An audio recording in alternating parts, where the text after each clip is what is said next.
In this demo of LeukApp, we will be taking a look at a patient with acute myeloid leukemia. First, the user begins by logging into LeukApp. The user enters the treatment screening page to find out if their patient is suitable for aggressive therapy or not. In this case, the user was given a 47-year-old patient who had just been diagnosed with AML.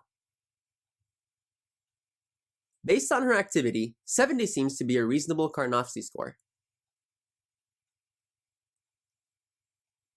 She reported having type 2 diabetes with no other high-risk comorbidities.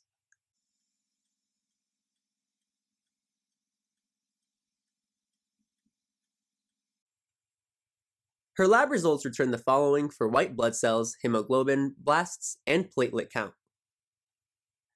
After inputting this information into LeukApp, the user can select Get Recommendation to see the treatment screening results.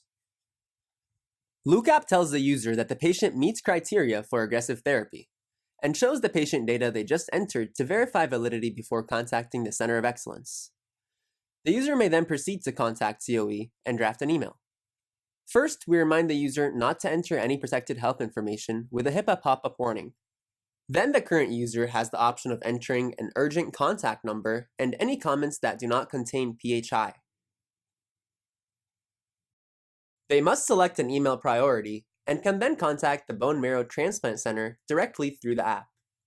A final HIPAA warning reminder pop-up displays that the user must agree to before sending the email. Finally, the user gets an email delivery confirmation and can return to their home screen. The user also has the option of reviewing recommended tests for education on recommended tests to be ordered and completed. So for this case, let's take a look at recommended tests for a patient newly diagnosed with AML. The user can see all the recommended lab tests and the results to look out for, with info buttons providing a more detailed explanation.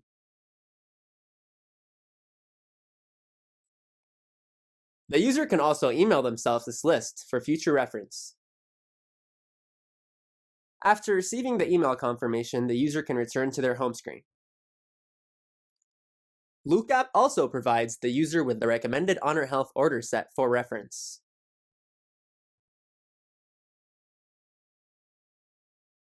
Finally, the user can choose risk stratification to get the patient's risk stratification and treatment recommendations based on the patient's diagnosis and test results.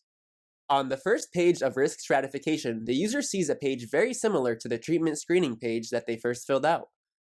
If this is the user's first time, they can fill out all the information. But since they already filled this out on the treatment screening page, it automatically imports that data over. On the risk stratification page, the user can select the patient's results to cytogenic tests for the presence or absence of designated mutations or chromosomal abnormalities. Flow cytometry results show no presence of the CD56 gene. The patient had a normal female karyotype, and the AML fish panel test detected the chromosomal translocations in version 16 and T1616. The AML molecular profile test and FLT3 mutation analysis both showed no mutations.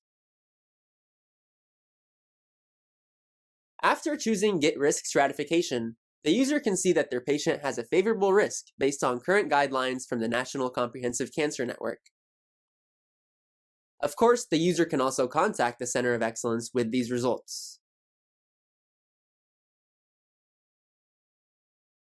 They can view the pre-populated email with the patient information, including cytogenic test results above, with the optional contact number and comment input text boxes right below that. And finally, after the user has chosen their email priority, they can send that email off to the Center of Excellence. Once the user has completed their app session, they can go back to their home screen, where they can log out by choosing the logout icon on the bottom right corner of their screen.